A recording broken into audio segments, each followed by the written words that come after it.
alaykum hurmatli ustozlar. Men Aliyeva Ravshan Ayzalievna, Namangan viloyat pedagogik mahorat markazi, maktabgacha, boshlang'ich va maxsus ta'lim metodikalar kafedrasi o'qituvchisiman. Hurmatli ustozlar, bugun biz sizlar bilan rivojlanish markazlarida ta'limiy faoliyat modulidan san'at rivojlanish markazida ta'limiy faoliyatni takomillashtirish mavzusini o'zlashtiramiz. Bugungi mavzuni quyidagi rejalar bo'yicha o'zlashtiramiz. Birinchi reja: san'at rivojlanish markazi pedagogik jarayonining mazmuni. Ikkinchi reja: san'at rivojlanish markazini metodik ta'minlash. Uchinchi reja: san'at rivojlanish markazida innovatsion yondashuvlar. Mavzuni o'zlashtirishimizda quyidagi tayanch iboralardan foydalanamiz. Maktabgacha ta'lim, san'at, ijodiy qobiliyat, markaz, innovatsion yondashuvlar, interes, ranglar, pedagogik jarayon. Bolada ijodiy qobiliyatni shakllantirish maktabgacha ta'lim hamda zamon talabining dolzarb maqsad va vazifasi. Bu maqsad va vazifalarni bajarishning eng samarali usullaridan biri tasviriy faoliyatdir. Tasviriy faoliyat maktabgacha yosh bolalarda estetik didni rivojlantirish, tevarak atrof, borliqni bilish, o'z his-tuyg'ulari, taassurotlarini grafik va plastik ish shakllari orqali namoyon qilishda muhim o'rinni egallagan. Maktabgacha ta'lim tizimida ilk va maktabgacha yoshdagi bolalarning rivojlanishiga qo'yiladigan davlat talablari va ilk qadam davlat o'quv dasturi maktabgacha yoshdagi bolalarni badiiy ijodiy qobiliyatlarini taraqqiy etishda yetakchi rol o'ynaydi.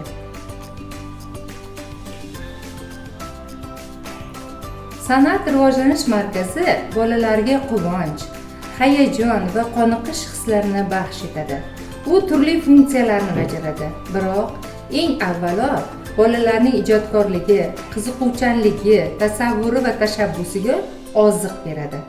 Maktabgacha yoshdagi bolalar rivojida san'atning tutgan o'rni beqiyosdir. Ularning estetik didini shakllantirish, tasavvur va ijodkorlik qobiliyatini rivojlantirishda san'at markazi muhim rol o'ynaydi. San'at markazi odatda bolalar eng ko'p ishtirok etadigan markazdir. Ular turli vositalarni sinab ko'radilar, molbertlarda rasm soladilar, barmoq bilan musavvirlik qiladilar. Loy, bo'r parchalari, plastilin, qaychi va boshqa ko'plab materiallar va vositalardan foydalanadilar. Ilk qadam davlat o'quv dasturi bolaning san'at markazida turli xil materiallar asosida ijodiy tajriba orttirishiga imkoniyat yaratadi. Bolalar o'z ijodlarining ikki me'yorli rasm chizish va tasviriy san'at mahsulotlarini yaratadilar. Dastur shuningdek bolalarga san'at asarlari bilan tanishish va ularni muhokama qilish imkoniyatini ham beradi. Faoliyatning bu turlari bolalarga o'zlari yaxshi ko'rgan va yoqtirgan narsalar haqida san'at asariga qarab turib, ular nimalarni his etishlari to'g'risida so'zlashish imkonini yaratadi.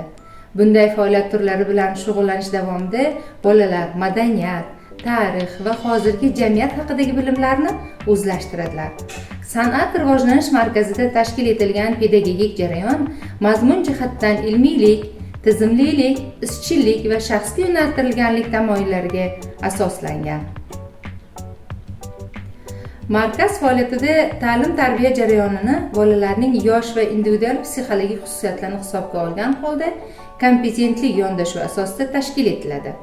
Bu markazda rangli qalamlar, rangli bo'yoqlar, plastilin, har bir bola uchun alohida loy ishiga foydalanishga doskacha, rasmlarni kraskada bo'yash uchun mo'yqalamlar, oq qog'oz, rangli qog'ozlar, yelimli qog'ozlar, bezaklar, plastilin, mozaikalar, konstruktiv materiallar, musiqa asbobchalari, qaychi va boshqa ijodiy jihozlar mavjud bo'lishi zarur. Bolalarni ijodiy yondashishga hamda fikrlashga yordam bera oladigan mavzuga oid ko'rgazmalar bo'lishi, namuna uchun suratlar asosida jihozlanishimiz maqsadga muvofiqdir. Hurmatli ustozlar, biz bilamizki, bolajonlarimiz san'at markazida rasmlar chizadilar, applikatsiya bilan ishlaydilar, loy va plastilinda o'zlarining ijodkorlik namunalarini yaratadilar. Endi biz bilamiz, rasm chizish, applikatsiya va loy plastilinda ishlashda bizga bir qator resurslar kerak bo'ladi. Ular quyidagilar. Mana masalan, rasm uchun resurslar: qora qalam, rangli pastel qalamlar, guvashlar, mo'y qalamlar, rangli qalamlar va biz uchun san'at markazi eng muhim bo'lgan suv idish bo'lishi kerak. Endi aplikatsiya uchun quyidagi resurslar kerak bo'ladi. Ya'ni ular rangli qog'ozlar, kleylar, qaychilar, turli xildagi rangli tugmachalar va tabiiy materiallar kerak bo'ladi. Ular turli daraxtlarning barglaridan va mevalarning urug'laridan. Endi loy va plastilin uchun quyidagi resurslar kerak bo'ladi. Ya'ni kulolchilikda foydalanish uchun tuproq va suv, ularni turli shakllarga keltirib va kesib olish uchun steklar, plastilin va loyning tagligi, loylarni ishlatganimizda tagliklar, tuzli xamirlar va plastilinlardan foydalanamiz. Eng avvalo bolaning salomatligini saqlash omillari: toza havo, toza joy, normal harorat va yorug'lik bilan ta'minlanadigan xona. Markazdagi barcha jihoz va qo'llanmalar bolaning bo'yi yetadigan balandlikda bo'lishi hamda bola ulardan bemalol foydalana oladigan bo'lishi kerak. Bolalar o'rtasida hamkorlik va muloqotni rag'batlantirish, kichik guruhlar, juft bo'lib va o'yin o'ynashlarida sharoit yaratilgan bo'lishi kerak. Bolalarga tashkilotda tegishlilik, xavfsizlik va erkinlik hissini shakllantirish. Markazda bolaning har tomonlama rivojlanishini ta'minlaydigan qismlarga bo'lish va u yerda bola uchun kerakli va qiziqarli ashyolar, jihozlar, o'yinchoqlar, konstruksiyalar, belgilar, rasmli sxemalar, so'zlar va hokazolar bo'lishi shart. Mebel bolaning jismoniy holatiga va erkin harakatlana olishiga to'siq bo'lmaydigan qilib joylashtirilgan bo'lishi, bola o'ziga tegishli mebelni bemalol harakatlantira olishi shart. Yana shuningdek, markazdagi rivojlanish muhiti tarbiyachilarga ham, bolalarga ham qulay bo'lishi kerak. Bolada erkin tanlash imkoniyatini berish va mustaqil qaror qabul qilishga undash. Bo'yoq bilan ishlash, aplikatsiya, loy, tuzli xamirda. O'z tengdoshlari bilan munosabatga kirishishiga yordam berish. Hurmatli tinglovchilar, endi biz sizlar bilan San'at rivojlanish markazida tarbiyachi tomonidan bolalar bilan ishlash usullarini ko'rib chiqamiz. Tarbiyachi tasvirlash vositalarini ko'rsatib berish ko'rgazmali amaliy usul bo'lib, bu usul bolalarni kerakli shaklni aniq tajriba asosida ongli ravishda chizishga o'rgatadi. Ko'rsatma ikki xil turga bo'linadi: imo-ishora bilan ko'rsatish, chizish usuli bilan ko'rsatish. Har ikkala turda ham ko'rsatma og'zaki tushuntirish yo'li bilan olib boriladi. Imo-ishora bilan predmetning qog'ozga joylashishi tushuntiriladi. Imo-ishora orqali bola xotirasidagi qiyin bo'lmagan predmetning asosiy shaklini yoki uning alohida qismlarini eslaydi. Bolalar biron predmet yoki hodisani tarbiyachining qaysi harakat ishorasi orqali idrok qilgan bo'lsalar, xuddi shu harakat ishorani tarbiyachi mashg'ulotda qaytarsa, bolalar ko'rganlari bilan chizmoqchi bo'lganlari o'rtasida aloqadorlikni ongli ravishda sezadilar. Bolaning yoshi qancha kichik bo'lsa, uni chizishga o'rgatishda shunchalik qo'l harakatlarini ishorasini ko'rsatish muhim rol o'ynaydi. Qo'lning yoki qalamchaning qog'oz bo'ylab harakati hatto 3-4 yoshli bolalar uchun yetarli bo'ladi. Kichik guruhdagi bolaning harakatlari yaxshi rivojlanmagan bo'lsa va bola o'z harakatlarini boshqara olmasa, tarbiyachi bolaning qo'lini ushlab, birgalikda harakat bilan chizadi. Bunday ish usuli shu harakatlarni bolaning o'zi his qilishi uchun qo'llaniladi. Agarda predmetning shakli murakkab bo'lmasa, ishora bilan butun predmetni chizish mumkin. Masalan, koptok, kitob yoki olma shaklining qismlarini, archa shoxining joylashishini. Demak, tarbiyachi san'at rivojlanish markazida pedagogik jarayonni tashkil etishda o'z kasbiy mahoratini namoyon etishi muhim ahamiyat kasb etadi. San'at rivojlanish markazida innovatsion yondashuvlar quyidagilarni tashkil etadi: jahonda maktabgacha yoshdagi bolalar ta'lim-tarbiyasi, ularning ijodiy rivojlanishini ta'minlashga alohida e'tibor qaratilib, Janubiy Koreya, Fransiya, Yaponiya, Germaniya kabi taraqqiy etgan davlatlar tajribasida maktabgacha ta'lim tashkilotlarida bolalarning jismoniy rivojlanishi bilan bir qatorda tafakkur kengligi, ijodiy rivojlanishga jiddiy yondashiladi. San'at maktabgacha ta'lim tashkilotlarida faoliyat yuritayotgan rivojlanish markazlari, xususan san'at rivojlanish markazlari bolalarning ijodiy salohiyatini ochib berishga muhim pedagogik maydon hisoblanadi. San'at orqali bola o'z his-tuyg'ularini ifodalaydi, atrof muhitni estetik idrok etadi, tasavvuri va fantaziyasi boyiydi. Shu sababli san'at markazlari faoliyatini zamonaviy, innovatsion yondashuvlar asosida tashkil etish bugungi kunning dolzarb vazifalaridan biridir.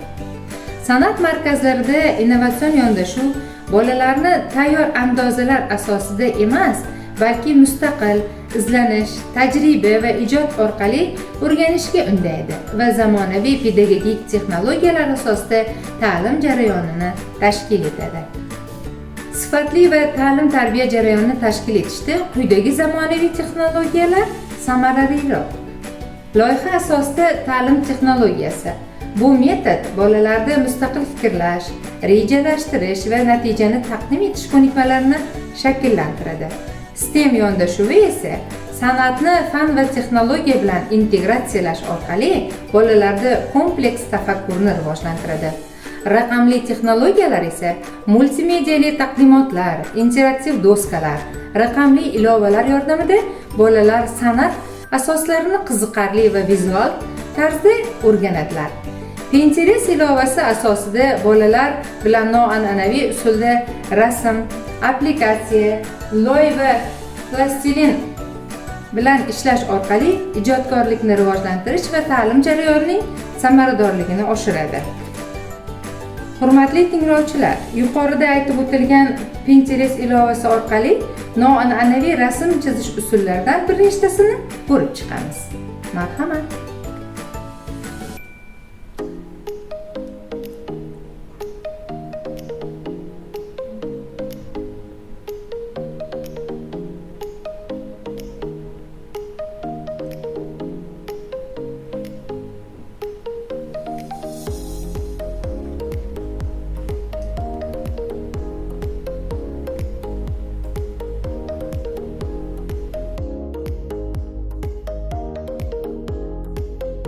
Ushbu ilovada ishlash orqali biz bolalarda zavqlanish hissini uyg'otamiz, ijodkorlikni uyg'otamiz va tasavvurlarni boyitamiz. Bolalar o'zlari kutilmagan holda bu vositalar orqali qanday chiroyli rasmlarni chizayotganliklarini ko'rib, o'zlari zavqlanadilar, quvonadilar.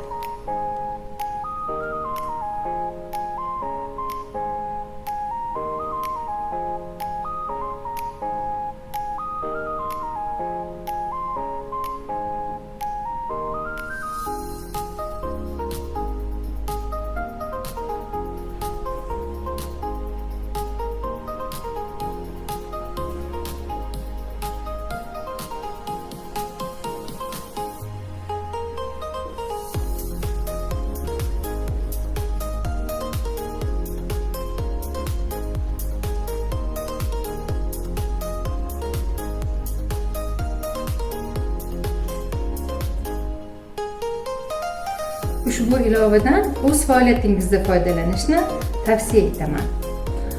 San'at rivojlanish markazidagi pedagogik jarayon mazmuni milliy va umuminsoniy qadriyatlar uyg'unligiga shakllantirilib, ijodiy fikrlash, estetik did, mustaqil qaror qabul qilish hamda kommunikativ ko'nikmalarni rivojlantirishga xizmat qiladi. Bu jarayonda innovatsion pedagogik texnologiyalar, interaktiv metodlar va amaliy mashg'ulotlardan samarali foydalanish bolalarning faolligini oshiradi hamda bilimlarni mustahkam o'zlashtirishini ta'minlaydi. Natijada san'at rivojlanish markazi har tomonlama rivojlangan, ijodkor va ma'naviy yetuk bola shaxsini shakllantirishga qaratilgan zamonaviy ta'lim muhitini ta'minlaydi. E'tiboringiz uchun rahmat.